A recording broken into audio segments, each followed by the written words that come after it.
大家好，今天呢帶大家來看榮威的全新車型嘉悅07。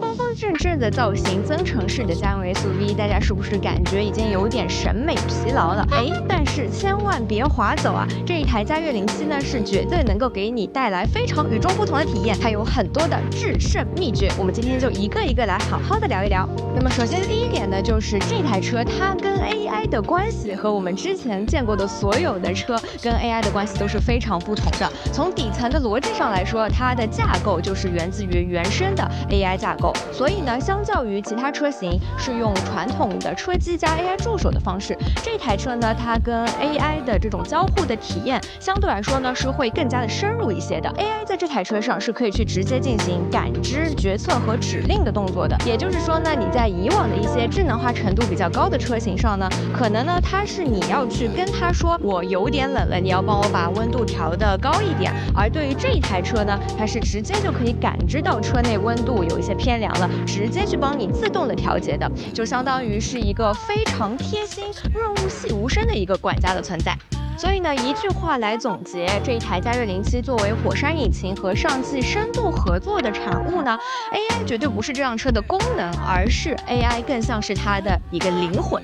那麼第二個制勝秘訣呢，就是它作為一台大5座的家用車型，它的配置、它的空間做的都非常的好。先從空間上來說，這一台車呢是一個接近5米的車長，但是是全部貢獻給了5座的。那麼這麼大的一個車身，只做了5個座位的話呢，它的空間上來說大和舒適性都是絕对 OK 的。包括它的後備箱空間呢，也是達到了800多升，以及它還有一個下沉式的儲物空間，所以儲物性上來說也是非常的充足。那再來看看車內也有非常大的驚喜哦，一台20萬級的這麼大、這麼漂亮的家用 SUV， 榮威在車裡都給到了你些什麼好東西？首先，你一定沒有在車內見過的能夠制冰的車內的這樣一個冰箱，而且呢，它的這個制冰的功能做得非常的有巧思。在車機上呢，你就可以直接控制它制冰，而且它還有脱模的功能，包括呢，它也在这個冰箱內是有物理按鍵可以去進行操作的。那麼冰塊呢，就是在這一塊，而且非常有巧思的就是，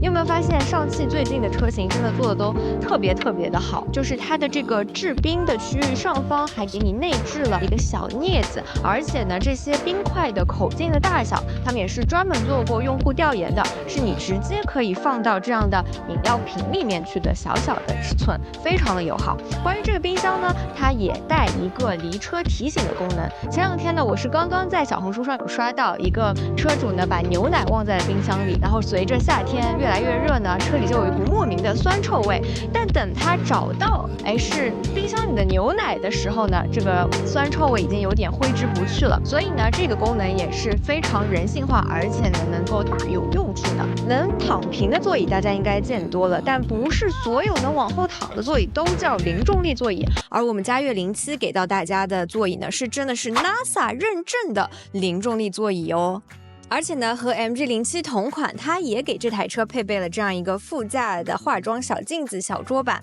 也是同款的這樣冷暖和亮度都可以調節的小鏡子，它也是有的喲。包括呢，在門板上，它也布置了專門可以插雨傘的位置。後排呢給的也是非常多，而且很細緻。頭頂就是有一塊小電視，而且呢，我們的後方也是有一個小桌板的。包括呢，在主副駕座椅的這一塊呢，我們能看到它都是布置了這種磁吸的小的接口的，你可以去吸 iPad 什麼的，都做得非常的人性化。包括你會發現這一台車呢，它的整個垂直的這種高度也是做得很好的，差不多是超過1.33米左右的這樣一個垂直的距離，所以你在車內就不會感覺到壓抑。還有就是你也能看到後排的2塊玻璃都是給到了隱私玻璃的設置的。為什麼說配置給的又多，而且給的又很細緻呢？就是我剛剛提到的很多小細節上，它都做得非常好，給你考慮得很周到了。可能大家现在对於配置已經不那麼敏感了，覺得便宜的車就是要給的多，已經習以為常了。但是我在聽 workshop 的時候，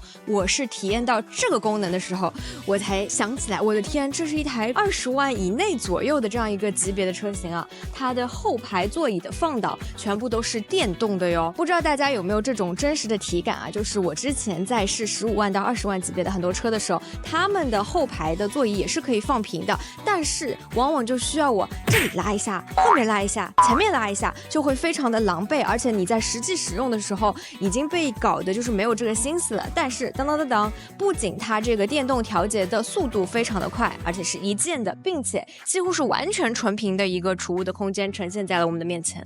当然了，這一台車的設計也是絕對不可不提的啦。首先呢，非常符合大眾審美的一個設計，本身車也是足夠大、足夠寬、足夠高，所以這輛車的體量感和高級感也是非常在線的。而讓我很驚喜的是，作為一個20萬級別以內的車型啊，這台車的內飾做的也是很高級啊。我們能在門框啊上面看到非常多這種類似於山水剪影的點綴，顯得這台車也是非常的雅致。另一個制勝法寶呢，就是這個Momenta R7的輔助駕駛的方案了。按照他們的原話來說呢，就是原來你在30萬級別車上才能體驗到的這種輔助駕駛的體驗，在上汽的20萬的車上呢，你也能體驗到。這都是多虧了這個上汽跟我們 Momenta 是有深度合作的，所以呢，你才能在嘉悦07這樣的級別車上也能感受到非常好的輔助駕駛的體驗。那麼如果大家還有印象的話，其實呢，很多這一台嘉悦07的配置都是跟之前剛剛預售上市的這個 MG07非常相像的。